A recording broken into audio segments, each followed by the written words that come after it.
Tes, tes. Ini suara saya kedengeran nggak? Coba kita lihat ya, suara saya kedengeran apa enggak. Bisa ditulis ya di message ya, kedengeran atau enggak. Oke,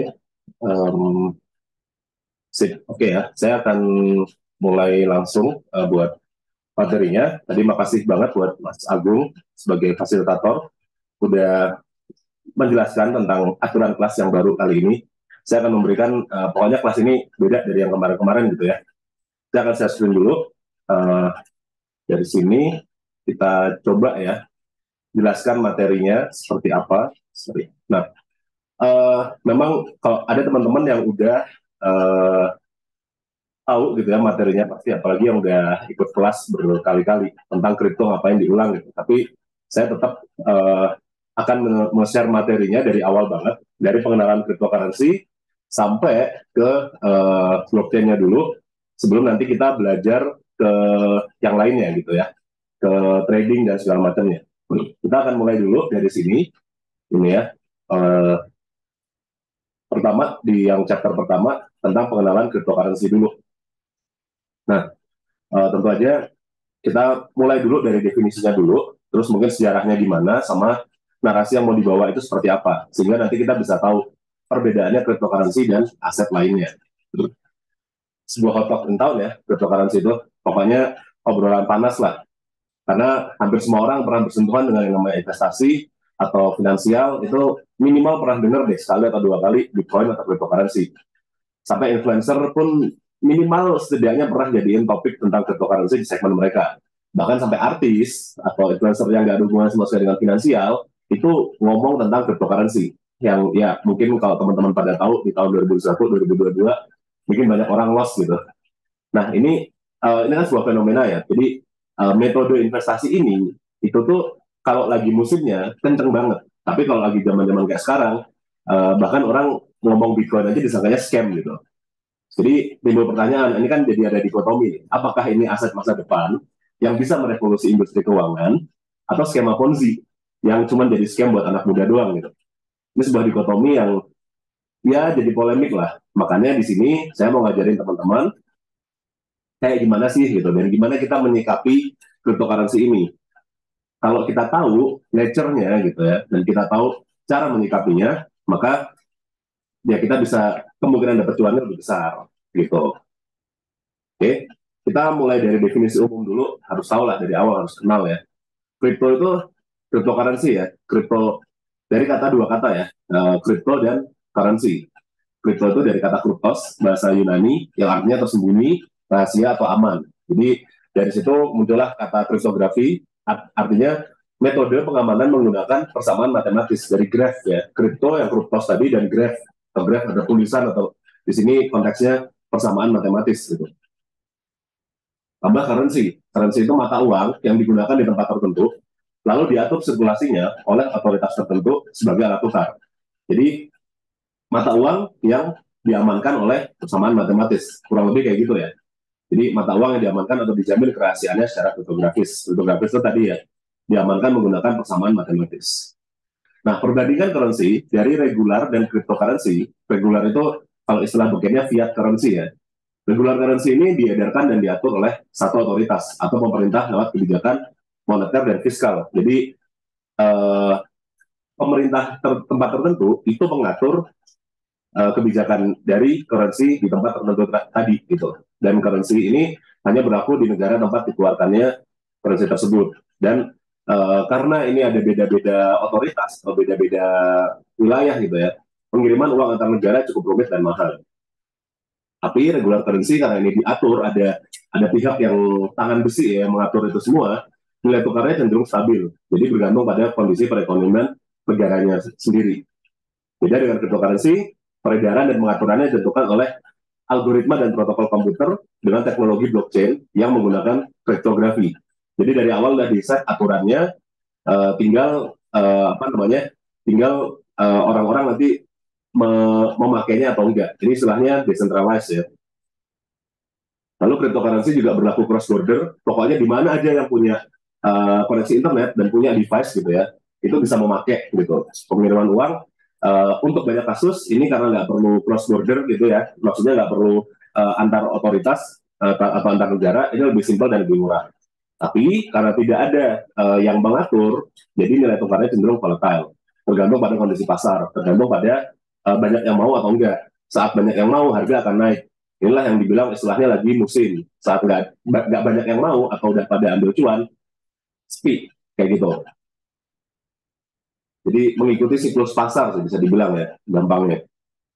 Nah, sedikit sejarah dulu tentang cryptocurrency, pasti udah pada tahu lah, tapi nggak apa-apa, saya akan bahas lebih dalam lagi biar paham gitu ya. Jadi tahun 2008, Satoshi Nakamoto itu pseudonym ya, pseudonym itu nama palsu yang kita nggak tahu itu nama beneran ataukah itu nama grup atau nama orang samaran. Dia menerbitkan paper yang judulnya Peer-to-Peer Electronic Cash alias Bitcoin White Paper. Di sini pokoknya dia pengen kita ngirim duit itu nggak lewat orang tengah atau nggak lewat broker gitu ya. Kalau misalkan kita sekarang saya ngirim apa ya, GoPay atau Dana ke teman-teman gitu, itu kan ngirimnya sebenarnya diatur oleh si yang perusahaan yang manage GoPay-nya itu gitu, si Gojek-nya gitu, GoPro atau apalah itu. Kalau ini kita nggak usah, benar-benar dari device saya, dari laptop saya ke laptop orang kirim gitu. Nah itu protokolnya itu pakai Bitcoin White Paper tadi. 2009 karena konsepnya sudah terlihat legit gitu ya, dicoba, ada yang namanya Genesis Block gitu ya. Nah Genesis Block ini intinya adalah karena teknologinya pakai teknologi blockchain tadi ya, dimulailah pembuatan blok pertama gitu, dan transaksi pertama antara Satoshi dan Alpine namanya itu terlaksana. Tapi selama 2009 cryptocurrency ini masih jadi bahasan terbatas di kalangan tech entusias aja. Itu cuma orang yang paham teknologi aja. Karena sekarang aja kalau kita ngejelasin ke orang awam masih bingung apaan sih gitu. Apalagi zaman dulu gitu. Ini 11 tahun lebih yang lalu, 1,5 dekade lah, udah hampir 15 tahun yang lalu gitu. Lalu 2010 mulai ada support terhadap ekosistem, terus ada transaksi komersial pertama yang orang beli pizza seharga 10.000 Bitcoin. Terus di akhir 2010 nilai satu Bitcoin kurang lebih 0,3 US dollar. 2011 popularitas Bitcoin mulai meningkat, mulai banyak dipakai buat antar forum, antar penggunaan game gitu ya, game currency dan segala macam. Tapi masalahnya ini membuat Bitcoin juga dipakai di istilahnya black market ya. Gara-gara ini mulailah disorot sama CIA waktu itu. Sehingga Satoshi Nakamoto menghilang. Sampai sekarang menghilangnya, definisi menghilangnya, saya nggak tahu apakah dia meninggal, apakah dia hilang aja, bubar kalau dia jadi grup, apa dia benar-benar sembunyi, nggak tahu kita. Alasannya waktu itu di email karena udah disorot sama CIA. Dan akhir 2011, nilai satu Bitcoin itu sekitar 4 sampai 5 US dollar. Lumayan ya naiknya ya. Lanjut 2012 karena Bitcoin makin populer, tapi kan ini namanya juga eksperimental ya, teknologi eksperimental. Banyak yang merasa ini banyak flow-nya ya, atau banyak kekurangannya gitu. Nah dari yang banyak kekurangannya tadi, sehingga banyak orang yang mulai mengusulkan adanya improvement dari berbagai kripto-kripto yang lainnya, dari berbagai protokol Bitcoin tadi, sehingga lahirlah apa namanya kriptocurrency yang lain gitu. Dan berbagai pemerintah mulai memikirkan cara regulasi buat Bitcoin. Terus berbagai institusi dan korporasi mulai riset atau memanfaatkan teknologi di balik Bitcoin yang namanya blockchain dan distributed ledger teknologi. Jadi teknologinya sendiri secara apa ya, secara informatika itu menjanjikan. Jadi di luar Bitcoin ini spekulasi atau aset yang cuannya gede atau bubble atau segala macam, teknologinya itu cukup inovatif ya. Terus di tahun 2013 sampai 2022 sampai sekarang ya, karena itu banyak pertukaran, mulailah bursa atau exchange dibuka, terus ada istilahnya stablecoin atau kripto yang didesain untuk nilainya stabil gitu ya. Terus dengan perkembangan blockchain, cryptocurrency dan model bisnis yang ada gitu, mulai timbul cara-cara banyak yang menghasilkan uang lewat cryptocurrency. Dan nilai cryptocurrency juga naik signifikan, cuman ya ada crash yang terakhir crash tahun 2022 akhir, dari 2021 akhir sampai 2022 akhir, itu bear market yang berkepanjangan, itu crashnya yang gede banget, dan sekarang kita masih ada di ibaratnya mungkin mulai normal ya kalau dibandingin sama pas 2022 gitu. Ya sampai sekarang ya per Maret 2023 ada kurang lebih ada 22.000 jenis cryptocurrency yang disebut namanya altcoin. dengan berbagai bidang atau dengan berbagai fokus di berbagai sektor, berbagai bidang, mulai dari turisme, gaming, finance, real estate, sampai sekedar mata uang komunitas atau meme coin lah ya gitu ya. Kayak kemarin yang teman-teman udah sempat lihat PP, sebelumnya ada Shiba, Doge, dan segala macam ya. Bahkan ada yang ngaku namanya kripto syariah gitu. Ini banyak banget. Dan pokoknya dengan berbagai katanya improvement dibandingin soal Bitcoin gitu ya. Banyak banget. Nah, narasinya dulu yang di bawah cryptocurrency, ini pertama memang menjadi harapan sarana pengiriman dana yang cepat, aman, nyaman, dan berbiaya murah. Karena waktu itu, ya bayangin aja kalau saya mau ngirim uang gitu ya, misalkan saya punya 10 juta, mau dikirim ke Amerika Serikat, itu 10 juta kurang lebih kan $700. Nah, itu mungkin kepotong 100 atau minimal $50, 50 sampai $100 itu kepotong buat fee-nya doang. Dan itu 3 sampai 5 hari kerja. Kan nggak nyaman banget ya kalau ngirim duit keluar negeri kayak gitu ya. Dan waktu itu di banknya Amerika itu pokoknya kepercayaan lagi turun banget lah orang sama sama itu gara-gara krisis finansial di tahun 2008. Dan sini dianggapnya Bitcoin itu menjadi solusi dari itu semua gitu. Pertama solusi dari pengiriman uang antar negara, yang kedua solusi dari ketidakpercayaan terhadap uh, pemerintah ya atau bank atau istilahnya entitas-entitas terpusat gitu loh. Setelah tahun 2012 ya altcoin itu membawa banyak banget narasi yang berbeda. Tadinya sih cuman improvement doang ya, Litecoin didesain buat jadi lebih cepat dan lebih ringan gitu aja kan. Terus Monero itu didesain pada privasi dan kerahasiaan, tapi ada Ethereum juga didesain untuk lebih dari sekedar mata uang gitu. Bisa diprogram biar pengguna bisa menjalankan aplikasi di atasnya, sehingga sering disebut sebagai programmable money. Jadi dari tadinya cuma sekedar lebih cepat atau lebih bagus atau lebih private, sekarang jadi bisa banyak aplikasi yang digunakan sehingga muncullah istilahnya landscape atau industri Web3 ya yang menggunakan internet gitu ya, internet terus tapi ada di luar itu ya ada internet dan keuangan itu cukup tergabung dengan teknologi yang canggih gitu, itu Web3.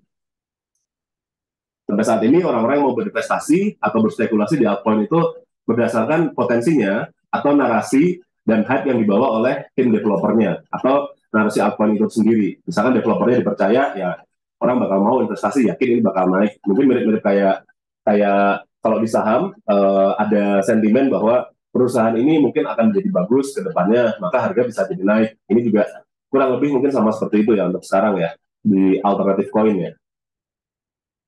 Seperti itu, tadi udah pengenalan sekitar cryptocurrency, kemudian saya akan kasih penjelasan di teknologi di balik cryptocurrency-nya. Nah, apa itu blockchain dulu? Gampangnya, blockchain itu adalah bagian dari distributed ledger technology atau teknologi pencatatan yang terdistribusi. Kita balik dulu ke definisi ledger. Ledger itu adalah catatan transaksi. Contohnya catatan transaksi bank atau payment gateway. Misalkan saya mau ngirim duit nih, saya mau transfer 5 juta ke kalian gitu. Itu saya ngasih perintah ke bank, lalu bank memvalidasi itu bahwa itu dari saya, bahwa itu saya benar mau transfer ke sini, terus baru duitnya dikirim ke yang mau saya kirimin duitnya. Jadi keabsahan catatan itu dikontrol oleh satu pihak. Begitu pula kalau saya mau misalkan ngirim dana lewat GoPay atau Dana atau macam-macam gitu, kayak gitu. Kalau di distributed ledger teknologi, kontrol atau kuasa keabsahan catatan itu dipegang sama bareng-bareng, nggak ada yang satu pihak terpusat aja. Kan bisa aja kalau misalkan tiba-tiba banknya nakal atau worst case scenario banknya di hack atau kena ransomware ya kayak yang lagi baru-baru ini ya BSI itu ya. Itu kan susah ya. Nah kalau terdistribusi kita orang yang jahat itu harus harus nyerang semuanya secara bersamaan gitu. Nggak bisa cuma nyerang satu pusat aja terus semuanya kena, nggak bisa kayak gitu.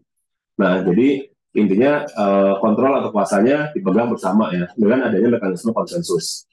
Setiap peserta DLT atau distributed ledger teknologinya akan secara otomatis membuat catatan transaksi yang terjadi. Jadi pokoknya transaksi akan diverifikasi oleh semua node yang disetujui oleh algoritma konsensus. Node itu peserta dari jaringan ya. Jadi kalau misalkan ada jaringan, jaringannya ada 10 handphone dan 10 laptop, nah setiap satu laptop atau satu handphone itu adalah satu node-nya tadi gitu. Nah, DLT ini memang inovasi teknologi baru yang sebenarnya nggak cuma buat Bitcoin, blockchain, atau Ethereum, atau gitu-gitu doang gitu. Ini digunakan untuk data, keamanan data, finansial, dan lain-lain lah. Pokoknya secara teknologi informasi ini terobosan yang cukup bagus juga gitu loh, seperti itu. Nah, dan pertanyaannya biasanya apakah DLT sama dengan blockchain? Jawabannya enggak juga ya, karena DLT itu luas, sementara blockchain itu salah satu bagian dari DLT, yang mana bentuk datanya itu linear. Maksudnya linear gimana? Nanti akan saya jelasin. Tapi selain blockchain ada yang namanya DAG atau Directed Aggregate Graph. Itu sama-sama DLT juga. Gitu. Nah, contohnya ada IOTA dan Hashgraph. Ada juga yang data strukturnya hybrid gitu. Nah, gampangnya blockchain adalah salah satu DLT, tapi DLT belum tentu blockchain. Struktur data pada blockchain berbentuk blok yang tersusun secara linear ya, seperti rantai. Makanya disebut blockchain. Jadi satu data disimpan dalam satu blok, bloknya itu disimpan, lalu dibikin blok yang lain, blok yang lain, blok yang lain saling berhubungan satu gitu, secara linear. Jadi kayak rantai gitu.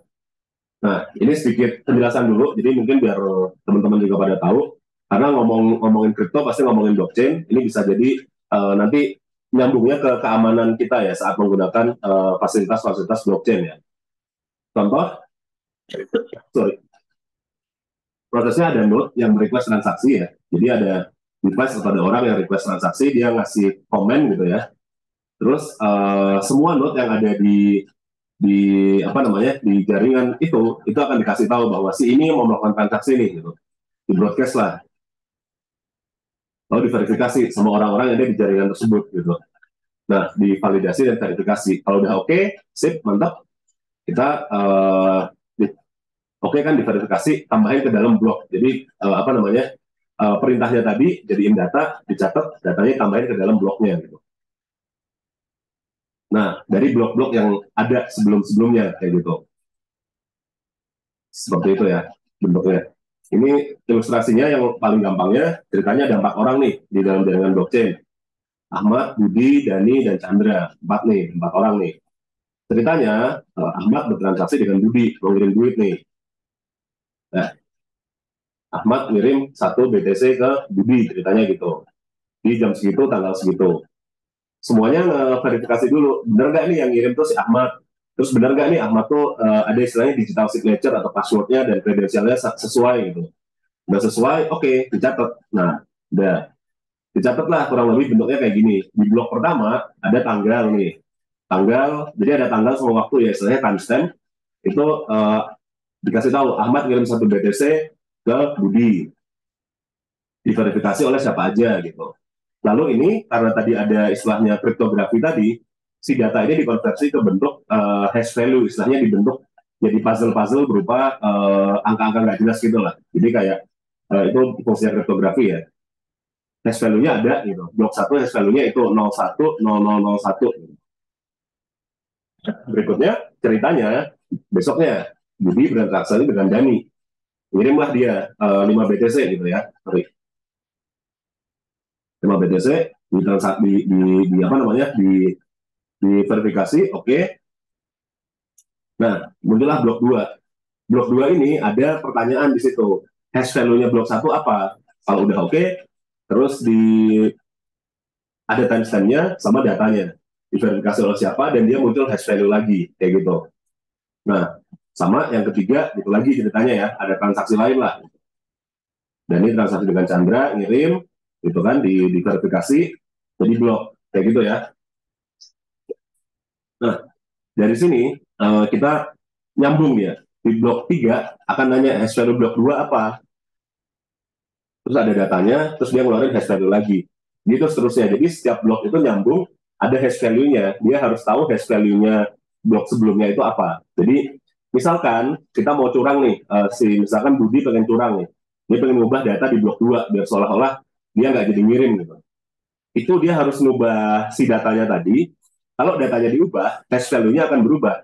Maka nggak bisa sesuai dengan blok 3. Kalaupun dia secara sengaja bisa mengubah sampai sesuai dengan blok 3, dia harus mengubah semua konfigurasi datanya dari yang punyanya si Dani, Chandra, Ahmad secara bersamaan. Jadi dia harus ngehack 4 komputer, 3 ya, luar dia secara bersamaan. Itu susah. Makanya makin banyak orang yang jadi nodes gitu ya, atau mungkin kalau istilahnya miners gitu kalau di Bitcoin, atau jadi nodes lah, jadi apa namanya running nodes saja, jadi mencatat transaksi, makin kuat si jaringannya, makin nggak bisa dihack. Karena kalau makin banyak device, si orang yang mau curang harus ngehack ya sejumlah itu device-nya gitu loh. Misalkan ada 20 juta device di seluruh dunia, orang harus ngehack 20 juta secara bersamaan. Mungkin nggak 20 juta, tapi setengahnya lebih satu kan, makanya ada 51% attack. Jadi 10 juta lebih satu lah. Tetap aja masih banyak banget kan itu kan. Jadi benar-benar makin banyak orang yang pakai blockchain atau kripto gitu ya, makin aman. Makanya ini teknologinya benar-benar sangat revolusioner gitu ya. Nah, tadi udah kan sedikit tentang blockchain. Sekarang mungkin sedikit penjelasan potensinya apa sih? Makanya kenapa kita untuk invest di kripto atau blockchain itu bisa jadi pertimbangan untuk diversifikasi atau mungkin jadi sarana mendapatkan profit gitu ya. Kita bahas. Jadi kalau misalkan kita paham dulu kenapa kripto ini diminati dan pemahaman apa yang perlu disiapkan kalau kita mau masuk ke kripto gitu ya. Jadi mungkin ada beberapa alasan dulu kenapa blockchain dan kripto diminati ya. Yang pertama inovasi, yang ya tadi si blockchain-nya tadi itu tuh dari pencatatan data dan secara teknologi informasi itu udah sangat inovatif. Nanti ditambah lagi ada teknologi layer 2, ada zero knowledge, ada hash graph, ya juga ada naiknya transaction per second dan segala macam istilah-istilah itulah. Ini sebenarnya karena industrinya terus berkembang terus ya, karena banyak banyak istilah baru, banyak aplikasinya, tentu akan menarik investor untuk nyuntik dana ke aplikasi dari teknologi ini. Mau itu sekedar investor yang punya duit atau visi atau apapun lah, atau family office gitu. Bahkan beberapa ahli memprediksi kalau blockchain itu bisa merevolusi industri-industri kayak keuangan, healthcare, supply chain dan lain-lainnya gitu. Jadi banyak industri yang bisa direvolusi. Kalaupun kita nggak suka dengan cryptocurrency karena sifatnya spekulatif dan terlalu volatile, investasi di blockchain itu jadi sebuah investasi yang cukup worth it. Mungkin ini sama kayak era-era startup di 2010-an awal ya, 2018 gitu. Mungkin sama kayak gitu. Terus keamanan, ya dengan adanya kriptografi yang kuat, dan tadi udah saya jelasin ya, sistemnya itu terdistribusi, akan hampir mustahil untuk ngehack gitu ya, ngehack atau merusak jaringan. Sehingga terus kan karena tadi udah catatan yang udah dicatat itu nggak bisa diubah, jadi catatan transaksinya transparan gitu, jadi mengurangi resiko penipuan. Terus ya desentralisasi, karena nggak ada yang ngejagain satu gitu ya, nggak ada satu orang yang jagain banget, akhirnya mengurangi resiko penipuan atau korupsi kayak gitu. Nah, terus adopsi global, jadi ya memang untuk sekarang sih udah banyak ya orang yang mulai menerima cryptocurrency sebagai bentuk pembayaran. Dan banyak juga institusi yang mulai menjadikan cryptocurrency sebagai aset investasi yang legit. Kalaupun nggak invest, minimal riset dulu di situ, di kriptonya dan atau di blockchain-nya. Terus dari sisi layanan finansial, ini transaksi fee-nya rendah banget dibandingkan kalau sama pakai bank gitu. Jadi ini jadi pilihan yang menarik bagi bisnis maupun pelanggan. Apalagi sekarang udah eranya globalisasi. Kita buka toko online yang bisa melayani sampai luar negeri, bayarnya pakai cryptocurrency aja gitu. Istilahnya kan ibaratnya kayak gitu. Nah, lanjutan lagi, yang limited supply, ini buat Bitcoin ya, supply-nya terbatas, jadi akan mendukung hukum kelangkaan. Jadi makin banyak orang yang adopsi, makin aman, tapi Bitcoin-nya makin sedikit. Ya ibaratnya jadi supply dan demand-nya bakal bikin harganya naik gitu. Kecenderungannya seperti itu.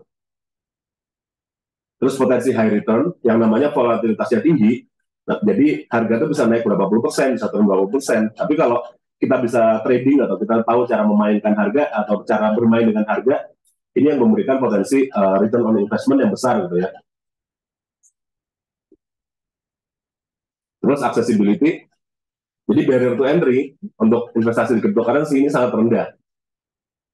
Kalau mau investasi di emas, kalau nggak salah emas itu per gramnya sekarang udah sejutaan ya, somewhere lah sejuta berapa ratus atau berapa ratus ribu, sejuta itu per gram. Yang ya segram emas berapa sih secuil gini?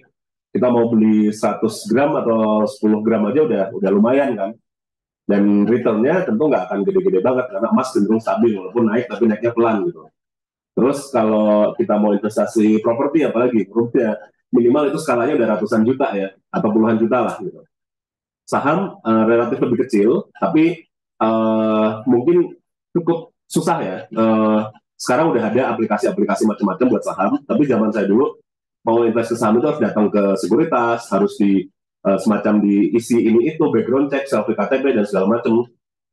Terus untuk investnya lumayan lumayan mahal juga gitu. Harus ada beberapa juta atau mungkin berapa ratus ribu yang dekat ke sejuta gitu. Sementara dengan cryptocurrency ya butuhnya cuma berapa puluh ribu doang. Kita bisa invest serendah 1,5 sampai 2 dolar gitu. Tergantung exchange-nya. Kalau nggak salah exchange-nya di Indonesia dari 20 ribuan ya udah bisa deh. Lumayan kan jadinya, murah gitu. Terus ya jadi diversifikasi juga. Kenapa? Karena cryptocurrency ini nggak terlalu berkorelasi dengan aset tradisional seperti saham dan obligasi. Jadi saat saham turun, belum tentu cryptocurrency ikut naik, ikut turun. Gitu. Bisa jadi dia naik. Atau sebaliknya, saat saham lagi naik, cryptocurrency belum tentu naik juga. Jadi ibaratnya kalau ini jadi diversifikasi. Jadi kita bisa ngeseimbangin portofolio kita. Saat kripto lagi turun, ya mungkin kita bisa ngejual sebagian saham kita untuk beli untuk nanti mendapatkan cuan. Contohnya kayak gitu aja ya. Berikutnya support dari komunitas, karena ekosistem cryptocurrency ini orang-orang yang antusias, dengan mayoritasnya milenial dan Gen Z, itu masih pada muda-muda, semua masih pada muda, berenergi gitu. Dan ini seluruh dunia ya, nggak cuma sekedar kalau misalkan kita membahas saham tertentu di bursa bursa efek Indonesia gitu ya, itu kan yang ngebahas itu paling komunitas saham di Indonesia aja. Ya ada sih dana dari luar negeri, tapi kan orang-orangnya nggak aktif ngomongin itu gitu. Sementara kalau kripto yang ngomong itu di seluruh dunia ada gitu. Jadi ini sebagai minat yang cukup apa namanya, sebagai faktor pendorong yang cukup bikin kita tertarik ya, sorry, sebagai faktor penarik yang bikin kita cukup tertarik pada cryptocurrency gitu. Terus mungkin sedikit kita jelasin juga performa Bitcoin nih.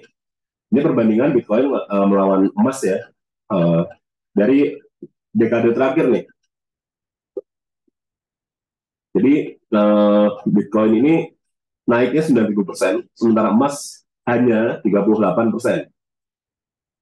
Dan ini dibandingkan dengan US Treasury, emas, real estate, S&P 500, S&P 500 itu 500 company top di Amerika, dan Bitcoin. Kalau ini data per September 2022 ya, kalau kita invest Bitcoin selama 1 tahun, kita akan rugi 70%, tapi kalau udah invest sama 2 tahun, 5 tahun, dan 10 tahun, ini profitnya gede banget gitu. Gara-gara ya volatilitasnya tadi, sama ini kan baru banget dari sesuatu yang nggak ada sampai sesuatu yang nggak ada peminatnya sampai sekarang mulai diadopsi sama global. Itu kan berarti hukum supply dan demand itu benar-benar kenceng banget gitu. Makanya tidak bisa dipungkiri Bitcoin dan cryptocurrency-nya bisa dibilang adalah aset dengan performa terbaik 1 dekade ke belakang. Ini baru Bitcoin ya, belum meme coin ya. Itu lebih parah lagi naiknya. Nah, dan sekarang juga banyak orang yang berpengaruh yang mempromosikan atau bahkan berinvestasi di Bitcoin. Contohnya Michael Saylor, Richard Branson, Elon Musk ya. Elon Musk sudah tahu lah, pasti Twitternya ngomongin Dogecoin mulu ya. Bahkan Bill Gates gitu. Bisa ngambil quotes dari Richard Branson ya. Bahwasanya dia percaya karena percaya pada Bitcoin untuk kapasitasnya untuk mengubah sistem pembayaran global. Gitu. Nah itu makanya dia invest di situ. Gitu. Di luar Bitcoin sebagai aset investasi atau spekulasi, walaupun nanti memang ternyata Bitcoin gagal gitu, atau nggak sukses gitu. Teknologi blockchain dan Web3 ini memang punya potensi untuk jadi ladang uang berikutnya. Kita bisa investasi di situ, kita bisa berkarir di situ, atau ya nanti kita bisa mungkin kayak jadi angel investornya gitu ya, mungkin ya ke startup-startup atau mungkin ke yang mau mengembangkan blockchain dan Web3 gitu. Itu jadi potensi juga sebenarnya ya. Tapi kalau mau investasi di cryptocurrency memang perlu riset yang mendalam dan manajemen risiko yang benar. Sekarang pertanyaannya kalau memang mau investasi di kripto, pastikan paham dulu tentang si Bitcoin tadi sama yang tadi lah ya yang saya jelasin itu harus paham dulu. Terus cryptocurrency lainnya atau istilahnya altcoin, lalu teknologi blockchain, dan blockchain ini membawa ke industri yang namanya Web3 kayak gitu. Terus paham juga pilar dari investasi atau trading, ini yang akan diajarkan selama kelas nanti, cara analisa, terus menurunkan metode, terus manajemennya gimana, cara bikin sistem gimana, dan psikologi untuk menjaga itu semua.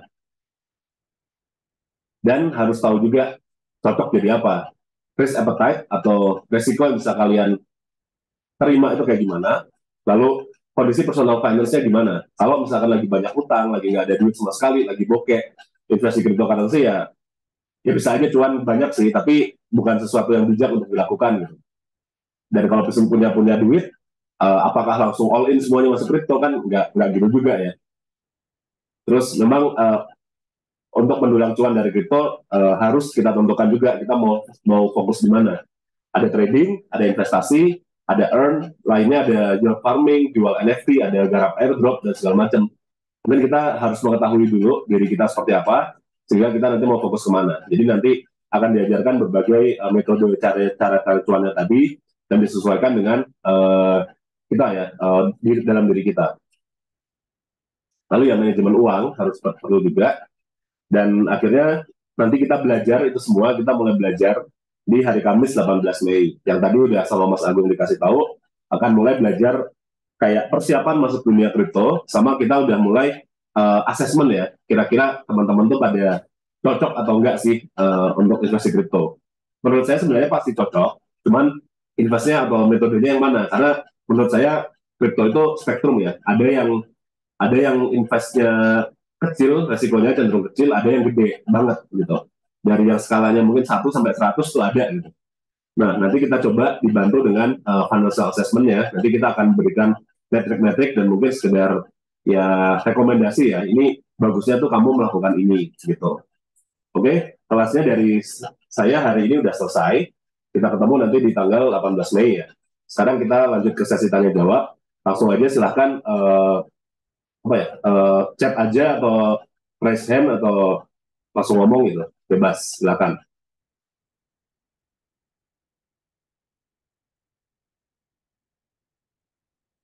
Kita berarti sekarang sejam lebih dikit ya, uh, ini ya materinya so far. Silakan yang mau diskusi atau mungkin mau curhat. Kemarin saya loss banyak di crypto, sama saya juga banyak kok, sering kok. Oke, silakan.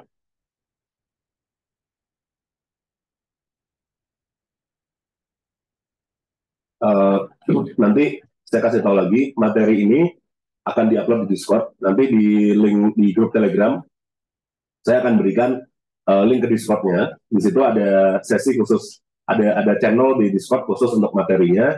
Atau kalau nggak punya Discord, mungkin ya nggak apa-apa. Nanti saya upload juga di Telegram. Cuman kalau Discord ini lebih rapi aja. Jadi kalau di Telegram kan mungkin chat pasti tenggelam ya. Kalau di Discord ada bisa pilih semacam kayak foldernya gitu, kayak gitu. Silahkan yang mau bertanya bisa pakai chatnya aja atau mau present terserah, mau diskusi. Kita nanti berarti hari Kamis nanti kita akan bahas apa aja ya. Pokoknya persiapan untuk investasi kripto dulu, terus tentang investasi kita mau belajar dulu tentang ya mengenal diri lah ya, secara finansial ya. Terus saya akan memberikan beberapa perbandingan kripto sama instrumen lain seperti apa. Terus ya sedikit warning kalau mau ke kripto itu apa aja yang bisa kita ekspektasikan dari resikonya, terus dari potensinya gitu ya. Terus sama mungkin membahas sedikit tentang siklus ekonomi. Terus kita juga membahas beberapa metode cari cuan di kripto ya, gitu. Ditambah yang tadi financial assessment. Oke, gimana? Ada yang mau bertanya nggak? Oh udah, mungkin udah ya, karena baru perkenalan masih santai.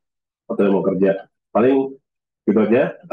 Kita ketemu lagi berarti hari Kamis nanti ya, 18 Mei. Ya, ketemu di grup sih banyak sih, kita chattingan lah. Pokoknya yang mau nanya di grup tinggal mention saya aja, konsultasi atau gimana gitu. Tinggal ngomong saya merasa ini, saya pengen gini, tinggal mention saya aja. Kalau nggak dibalas, mention lagi. Biasanya chat suka tenggelam soalnya. Oke, terima kasih dan kita ketemu lagi hari Kamis ya.